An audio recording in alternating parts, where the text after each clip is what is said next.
تروح بتعمل عملية الزوائد الأنفية تبعها. هلا شو جاب الزوائد الأنفية؟ على بالك بعد نص الليل؟ نور اشكرك، راح علينا 30 مليون ليرة. 30 مليون ليرة من وين؟ نزل علي الإلها وقال لي على رقم النمرة الربحانة.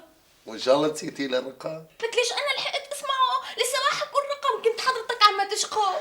يبليني بقتلي، إن شاء الله بيدعسني قطار، لك أنا غبي، مو بس غبي بدي حرق بمازو، مو بمازوت ببنزين. سلامة قلبك عجوة، النمرة كلها و30 مليون فدا رجلك. لك شو فدا رجلي؟ شو هالحكي اللي عم تحكيه؟ قال فدا رجلي، بتعرفي لو ربحنا 30 مليون وين صرنا؟ كنا صرنا فوق الريف. ايش بعرفني بقى عجوة، صار اللي صار، شو نعمل؟